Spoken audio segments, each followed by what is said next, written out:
کہ ہمیں اس چیز کو بالکل ریوائز کرنے کی ضرورت ہے کہ جس دین پر ہیں، جن طور طریقوں پر ہم ہیں، یا عبادت کے یا اپنی عام زندگی میں ہم نے جو طور طریقے استعمال کرتے ہیں ہم، تو کیا وہ واقعی سنت کے مطابق ہیں یا وہ آباء و اجداد کا دین ہے۔ جیسے بہت سے علاقوں میں یہ ہے کہ جو بڑی بوڑھیوں سے جیسے سنا تو وہی دین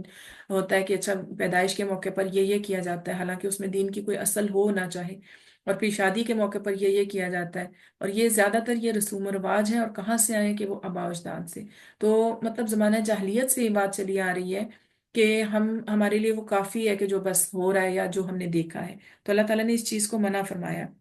کہ آباء و اجداد کی غلامی ترک کر کے انسان کے ضمیر کو جھنجھوڑا ہے کہ کیا واقعی باپ دادا کی تقلید ہی کریں گے، یعنی چاہے ان کے پاس صحیح علم نہ بھی ہو تو اللہ تعالیٰ نے آپ کو ایک شعور دیا ہے، ایک عقل دی ہے، تو اس کے بعد علم حاصل کر کے اپنے عمل کو صحیح کریں۔ اور پھر جب لوگوں کو دعوت دی جاتی ہے تو وہ کیا کہتے ہیں کہ اس دعوت کو قبول نہیں کرتے، یعنی مشرکین کے بارے میں بات ہو رہی ہے کہ وہ کافر ہو جاتے ہیں۔ اور پھر یہاں پر دو راستے کوئی بھی نہیں ہے، یعنی اللہ تعالیٰ کی دعوت قبول کرنے اور نہ قبول کرنے والوں کے درمیان کوئی صورت نہیں ہے۔ نیکسٹ آیت میں اللہ تعالیٰ فرما رہے ہیں کہ یا ایھا الذین آمنو، اے لوگو جو ایمان لائے ہو، علیکم انفسکم، تم پر اپنی جانوں کی حفاظت لازم ہے، لا یضرکم، نہیں کوئی نقصان پہنچائے گا، من ضل اذا اہتدیتم، تو جو گمراہ ہوا وہ تمہیں نقصان نہیں پہنچائے گا جب تم ہدایت پا جاؤ۔ الی اللہ مرجعکم، تم سب نے اللہ کی طرف ہی لوٹ کر جانا ہے، فینبئکم بما کنتم تعملون، چنانچہ وہ تمہیں بتا دے گا جو بھی تم عمل کیا کرتے تھے۔ جیسا بھی میں نے ذکر کیا کہ ہر انسان جو ہے ایک انڈیپینڈنٹ ہیومن بینگ ہے، اس کے اوپر اس کی اپنی عمل کی ذمہ داری ہے، اور پھر یہاں پر اپنی جانوں کی یعنی حفاظت کرو، اپنے نفس کی اصلاح کرو، اور نیک اعمال میں سرگرم رہو۔ اللہ تعالیٰ نے فرمایا کہ انسان کا دوسرے کو پہنچا دینا ہے، لیکن یہ کہ جو عمل کی ذمہ داری ہے وہ ہر انسان کی اپنی ہے۔ یعنی یہاں پر جان کی جو حفاظت ہے اس سے مراد یہ ہے کہ اللہ تعالیٰ کی نافرمانی کے کاموں سے بچو، حرام کاموں سے بچو، اور پھر یہ کہ لہو و لعب میں پڑنے سے بچو، اپنی زندگی کی جو صلاحیتیں ہیں نا اس کو بیکار ضائع نہ کرو۔ اور پھر یہاں پر جیسے نبی صلی اللہ علیہ وسلم نے بھی فرمایا، سورہ تحریم کی آیت ہے، آپ نے یہ پڑھ کر سنائی کہ اے لوگو جو ایمان لائے ہو، اپنے آپ کو اور اپنے گھروں کو آگ سے بچاؤ۔ یعنی جان کی سب سے پہلی ذمہ داری انسان کی کیا ہے کہ اپنے آپ کو آگ سے بچائے، اپنے اعمال ایسے کرے کہ جو اللہ تعالیٰ کے غضب کو بھڑکانے والے نہ ہو، جو اللہ سے قریب کر دیں، یعنی نیک اعمال کو سمجھنے میں، اس کو انجام دینے میں انسان جلدی کرے۔ اور پھر یہ کہ جو اس کے ارد گرد لوگ ہیں، اس کی سب سے پہلے اس کی فیملی آ جاتی ہے، ان کو بھی جو ہے نا وہ یعنی احکامات بتاؤ، انہیں بھی آگ سے بچاؤ۔ اور پھر اس کے بعد یہ ہے کہ اگر یعنی ایسی کوئی چیز دیکھتے ہیں کہ جو کسی میں ہے، اور پھر سب سے ایک بہترین چیز کہ اس کو ایک تو دین کا حکم بتایا جائے، اور دوسری اس کے لیے دعا کی جائے۔ سب سے بہترین چیز یہ ہے کہ اللہ تعالیٰ سے اس کی ہدایت کی دعا کی جائے۔ اور پھر اللہ تعالیٰ نے فرمایا کہ جب تم ہدایت پا جاؤ تو جو گمراہ ہو وہ تمہیں نقصان نہیں پہنچائے گا، یعنی اگر تم ہدایت پا جاؤ، اللہ کے حکم پر عمل کرنا شروع کر دو، رسول کے حکم کی طرف آ جاؤ، تو تم نے تو اپنی اصلاح کر لی، تو وہ شخص تمہارا کچھ نہیں بگاڑ سکتا جو راہ راست سے بھٹک گیا۔ یعنی اگر کوئی تمہارے سمجھانے کے باوجود بھی وہ راہ ہدایت پر نہیں آتا، وہ اللہ کے حکم کو نہیں مانتا، تو اس میں تمہارا نقصان نہیں ہے، تمہاری عقیدے کی اصلاح تو ہو گئی۔ یعنی جیسے اس کی ایسے ہی مثال لی جا سکتی ہے کہ اگر کوئی قرآن کا دین کا علم سیکھنا شروع کرتا ہے، اسے کسی نئی بات کا پتہ چلتا ہے، یا اس سے پہلے اگر وہ جس طرح پاکستان میں بہت زیادہ یہ عام ہے، ہمارے ملک میں کوئی مزار پرستی یا پھر ایسے مزاروں پہ جانا یا یہ وہ، اگر فیملی میں یہ چیز تھی، اس کو اس چیز کا علم ہوا کہ یہ چیزیں غلط ہیں، اس نے خود چھوڑ دی، لیکن باقی فیملی کے لوگوں کی ذمہ داری اس کے اوپر نہیں ہے، اگر وہ سمجھانے کے باوجود بھی لوگ باز نہیں آتے، بہت سی ایسی، یہ تو میں نے ایک مثال دی ہے، کوئی بھی ایسی بات ہے کہ جسے سمجھانے کے باوجود لوگ باز نہیں آتے، تو پھر آپ مطلب اس بارے میں پریشان نہ ہو، آپ کے اپنے عقیدے کی اصلاح ہو گئی، بہت یعنی احتیاط سے پیار سے اپنی کوشش جاری رکھیں، لیکن یہ ہے کہ اللہ تعالیٰ فرماتے ہیں کہ لا یضرکم، وہ تمہیں نقصان کوئی نہیں پہنچائے گا اگر تم نے اپنی اصلاح کر لی۔ تو جو دین کو نہیں سمجھتا، جس نے یعنی علم آنے کے بعد بھی ہدایت نہیں پائی، تو وہ پھر کسی کا کچھ نہیں بگاڑ سکتا۔ اور پھر یہ اس سے ہمیں یہ نہیں لینا چاہیے کہ ہم امر بالمعروف یا نہیں انل منکر کا کام چھوڑ دیں، یعنی دوسروں کو بتانا چھوڑ دیں یا غلط کام سے منع کرنا چھوڑ دیں، بلکہ یہ تو ذمہ داری ہے ہی ہے، لیکن یہ ہے کہ انسان ایک حد تک کر سکتا ہے، جیسے نبی صلی اللہ علیہ وسلم کو بھی فرمایا گیا کہ آپ کا جو فریضہ ہے، آپ کی ذمہ داری ہے صرف پہنچا دینا ہے۔ اور اسی طرح یعنی سیدنا ابوبکر صدیق رضی اللہ تعالیٰ عنہ کے بارے میں آتا ہے کہ اللہ تعالیٰ کی حمد و ثنا کے بعد انہوں نے اپنے خطبے میں فرمایا کہ لوگوں تم اس آیت کو پڑھتے ہو، اے لوگوں جو ایمان لائے ہو، تم پر اپنی جانوں کا بچاؤ لازم ہے، یہی آیت جو ابھی ہم پڑھ چکے ہیں۔ اور اور تم اس سے غلط استدلال کرتے ہو۔ میں نے رسول اللہ صلی اللہ علیہ وآلہ وسلم کو یہ فرماتے ہوئے سنا کہ بے شک لوگ جب کسی ظالم کو دیکھیں اور اس کا ہاتھ نہ پکڑے تو قریب ہے کہ اللہ تعالیٰ ان سب کو اپنے عذاب کی گرفت میں لے لے۔ یعنی اسی آیت کی وضاحت سیدنا ابوبکر صدیق رضی اللہ تعالیٰ عنہ نے فرمائی کہ اس سے غلط مطلب نہ لو، یعنی یہ نہیں کہ دوسروں کو برائی سے روکنا چھوڑ دو۔ نبی صلی اللہ علیہ وآلہ وسلم نے فرمایا کہ جب کسی قوم میں کچھ لوگ برائی کریں اور دوسرے لوگ اسے ختم کرنے کی طاقت بھی رکھتے ہیں اور اسے ختم نہ کریں تو قریب ہے کہ اللہ تعالیٰ ان کی اس کوتاہی کی وجہ سے ان سب کو اپنے عذاب میں شامل کرے۔ اور یہاں پر یہ اسی وجہ سے یہ مطلب یہ چیز شامل کی گئی کہ اس میں ہے نا کہ تم پر صرف اپنی ہدایت کی ذمہ داری ہے، یا پھر یہ ہے کہ دوسرے کی گمراہی تمہیں نقصان نہیں دے سکتی، تو اس سے غلط مطلب نہ نکالا جا سکے کہ دوسرے کو ہدایت دینا یا دوسرے کو بتانا بھی جو ہے وہ چھوڑ دیں۔ اللہ مرجعکم جمیعا، تم سب نے اللہ تعالیٰ کی طرف ہی لوٹ کر جانا ہے، یعنی اللہ تعالیٰ کے پاس اکٹھے ہونا ہے۔ تو یہاں پر نیک اعمال کی جو ہے نا وہ ایک ترغیب بھی دی گئی اللہ تعالیٰ کی طرف سے، فَيُنَبِّئُكُم بِمَا كُنتُمْ تَعْمَلُونَ، تو اللہ تعالیٰ تمہیں بتا دے گا جو بھی تم عمل کیا کرتے تھے، یعنی اللہ تعالیٰ تمہارے اچھے اور برے اعمال سے آگاہ کر دے گا۔ اور پھر اس سے یہ بھی پتہ چلتا ہے اللہ تعالیٰ نے اپنے علم کا یہاں پر ہمیں شعور دیا ہے کہ اگر کسی انسان کو کسی حکم آنے سے پہلے وہ کسی ایسے عمل میں مصروف تھا، یا پھر کوئی ایسی چیز تھی کہ جو یعنی گمراہی کے زمرے میں آ جاتی ہے، یا پھر یہ کہ بدعت یا کسی چیز میں آ جاتی ہے، انسان کو علم نہیں تھا، تو اللہ تعالیٰ بخشنے والے ہیں۔ اور پھر اللہ تعالیٰ یہ بھی جانتے ہیں کہ اس علم آنے کے بعد، اس حکم کا پتہ چلنے کے بعد انسان نے کیا عمل کیا، فَيُنَبِّئُكُم، تو پھر وہ تمہیں بتا دے گا بِمَا كُنتُمْ تَعْمَلُونَ، کہ تم کیا عمل کیا کرتے تھے۔ ابھی یہاں پر اللہ تعالیٰ نے ایک طرح سے اپنی نگرانی کا بھی شعور دیا ہے کہ یہ جو نگرانی کا شعور ہے نا انسان کو صحیح راستے پر رہنے پر مجبور کرتا ہے، یعنی انسان کا مددگار ثابت ہوتا ہے کہ انسان اللہ تعالیٰ کا حکم پورا کرے اور صحیح راستے پر رہے۔ اور پھر اس سے ایک یہ چیز بھی ہمیں پتہ چلتی ہے کہ اپنی جان کا بچاؤ جو ہے نا، جان کا بچاؤ یعنی جہنم کی آگ سے بچاؤ بہت ضروری ہے۔ اور انسان جو ہے، انسان کے اعضاء اس دن جو ہے ہمیں پتہ چلتا ہے کہ بول بول کر گواہی دیں گے، تو ان ہاتھوں کو، ان آنکھوں کو، اپنے چہرے کو، اپنے جسم کو جہنم کی آگ سے بچانے کے لیے ان گناہوں سے بچنے کی ضرورت ہے۔ یعنی اگر ہاتھ ہے تو ہاتھ بول کر گواہی دیں گے۔ یہاں پر کہا گیا نا کہ فَيُنَبِّئُكُم، تو یہ اصل میں اللہ تعالیٰ کی ذات بھی ہے، اور پھر یہ ہے کہ انسان کے اپنے بھی ہیں، یعنی گواہیاں اس کے خلاف جیسے لائی جائیں گی، تمہیں بتایا جائے گا کہ تم کیا کرتے تھے۔ اور بتایا کیسے جائے گا کہ اس کے اپنے جسم کے اعضاء اس کے خلاف گواہی دیں گے، پھر وہ لوگ جن کے ساتھ اس نے کوئی زیادتی کی، ظلم کیا، وہ سب اس کے خلاف گواہ ہوں گے۔ تو پھر اللہ تعالیٰ یعنی یہاں پر اسی چیز کا شعور دے رہے ہیں کہ انسان اپنے اعمال کو جو ہے وہ ہر وقت ایک شعوری طور پر سوچتے ہوئے کرے کہ مجھے ان چیزوں کا حساب بھی دینا ہے، کیونکہ یہاں پر اللہ تعالیٰ نے فرمایا کہ آخر میں تو تمہیں اللہ تعالیٰ کے پاس ہی جمع ہونا ہے۔ تو اللہ تعالیٰ ہم سب کو جو ہے برے اعمال سے محفوظ رکھیں، اور اللہ تعالیٰ ہم سب کو جہنم کی آگ سے محفوظ رکھیں۔ یا ایھا الذین آمنو، اے لوگو جو ایمان لائے ہو، شہادت گواہی بینکم تمہارے درمیان، اذا حضر جب حاضر ہو، احدکم الموت کسی کی موت، حین الوصیتی وصیت کے وقت، یعنی اے لوگو جو ایمان لائے ہو، تمہارے درمیان وصیت کے وقت گواہی ہونی چاہیے جب تم میں سے کسی کی موت آ جائے، اسنانی دو لوگوں کی، ذوا عدل جو دو عادل ہوں، منکم تم میں سے، او آخرانی یا دوسروں میں سے یا غیروں میں سے، من غیرکم جو تمہارے علاوہ ہوں، ان انتم ضربتم فی الارض اگر تم زمین میں سفر کر رہے ہو، فاصابتکم تو تمہیں پہنچے مصیبت الموت موت کی مصیبت، تحبسونہما من بعد الصلاۃ اگر تمہیں شک ہو تو تم دونوں کو نماز کے بعد روک لو، فیقسمان باللہ تو وہ دونوں اللہ کی قسم کھا کر کہیں، ان ارتبتم کہ اگر تمہیں شک ہے، لا نشتری بھی ثمنا کہ ہم نہیں لیں گے کوئی بھی قیمت، ولو کان ذا قربا چاہے کوئی قرابت دار ہی کیوں نہ ہو، ولا نکتم شہادت اللہ اور نہ ہی ہم اللہ تعالیٰ کی گواہی کو چھپائیں گے، انا بلا شبہ تب اذا لمن العاصمین تو ہم ضرور گناہ گاروں میں سے ہوں گے۔ تو اب ہم اس کو پارٹس میں سمجھتے ہیں کیونکہ ایک طویل آیت ہے اور اس میں بہت زیادہ مفہوم ہے۔ سب سے پہلے یہاں پر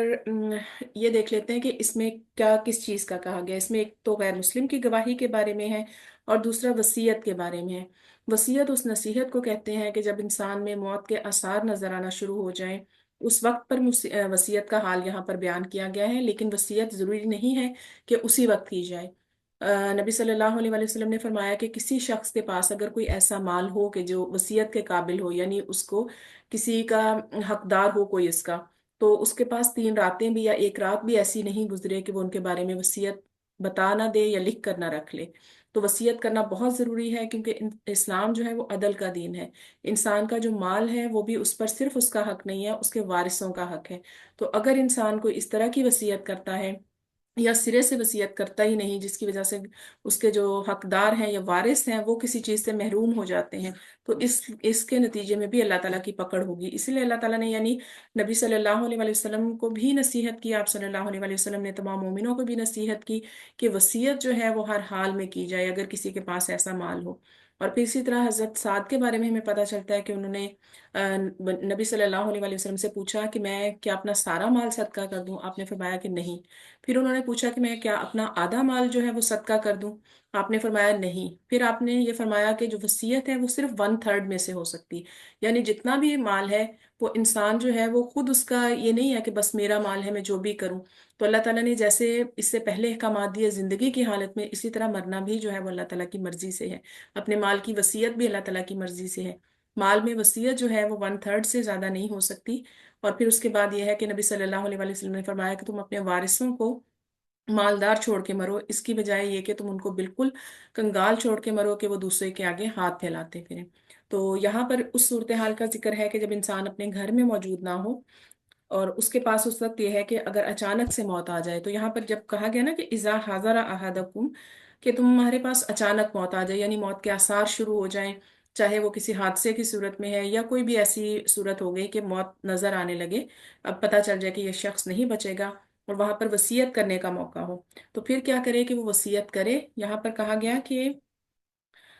ذوا عدل منکم، تم میں سے 2 عادل آدمی ہوں۔ تم میں سے مراد یہاں پر کیا ہے؟ تم میں سے مراد یہ ہے کہ مسلمانوں میں سے۔ ذوا عدل سے مراد یہ ہے کہ جو، جیسے ہم نے پہلے بھی پڑھا، گواہی کے لیے عادل شخص کون ہوتا ہے؟ کہ جو اپنے فرائض پورے کرنے والا ہو اپنے اسلام میں، یعنی اسلام کے جو بنیادی فرائض ہیں نماز روزہ زکوٰۃ وغیرہ اس میں پورا ہو، اور پھر دوسری بات یہ ہے کہ وہ سچا انسان ہو۔ اس طرح کے لوگ یعنی منکم، تم میں سے 2 ہوں۔ اور پھر یہ ہے کہ یا اگر موجود نہ ہو تو غیر مسلم کی بھی اس کے سامنے بھی وصیت کی جا سکتی ہے۔ او آخران من غیرکم، یا پھر تم میں سے پہلے جو پریفرنس ہے وہ مسلمان کو دی جائے گی، اگر مسلمان اس موقع پر موجود نہیں ہے تو پھر غیر مسلموں کے سامنے بھی ان کو بھی وصیت کی جا سکتی ہے۔ ان انتم ضربتم فی الارض، اگر تم زمین میں سفر کر رہے ہو، فاصابتکم مصیبت الموت، اگر تمہیں موت کی مصیبت پہنچے۔ اب یہ واقعہ اس طرح سے ہوا تھا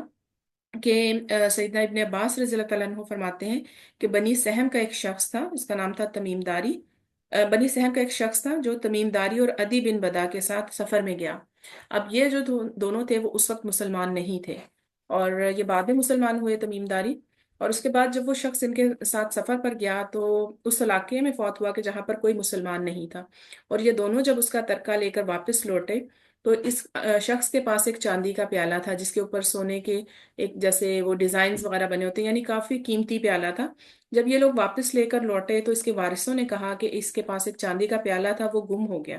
جس پر سونے کا خول چڑھا ہوا تھا۔ تو لیکن ان دونوں لوگوں نے یہی کہا کہ ہمارے پاس یہ نہیں ہے۔ ان دونوں سے قسم بھی لی گئی، لیکن ان دونوں نے انکار کر دیا کہ ہم نے ایسی کوئی چیز نہیں رکھی۔ بعد میں کیا ہوا کہ انہوں نے پیالہ کسی کو فروخت کر دیا۔ ان کے پاس جب دیکھا گیا، ان سے پوچھا کہ یہ تمہیں کہاں سے ملا، تو اس شخص نے انہی دونوں لوگوں کا نام لیا کہ انہوں نے ہمیں یہ بیچا ہے۔ تو یعنی پھر دوبارہ یہ مسئلہ شروع ہو گیا کہ اب یہ تو ہم نے تمیم اور عدی سے خریدا ہے، تو پھر ان شخص کے اس کے وارث کھڑے ہو گئے کہ اب انہوں نے بھی قسم اٹھائی کہ یہ ہمارے ہی یعنی جو بھائی یا عزیز تھا اس کا تھا، اور جبکہ یہ دونوں جو تھے وہ قسم پہلے اٹھا چکے تھے۔ تو پھر یہاں پر اس صورتحال کو بتایا گیا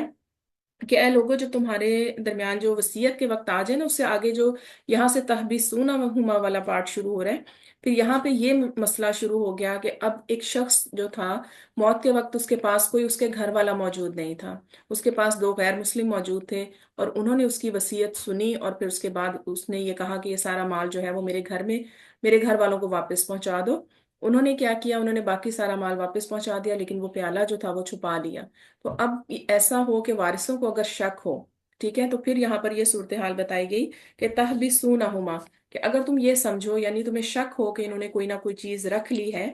تو پھر کیا کرو؟ پھر من بعد الصلاۃ، کہ ان کو نماز کے بعد روک لو۔ اب یہاں پر نماز کے بعد روکنے کی یہاں پر کیوں صورتحال بتائی گئی؟ کیونکہ نماز کے بعد ایک تو یہ ہے کہ لوگ جمع ہوتے ہیں،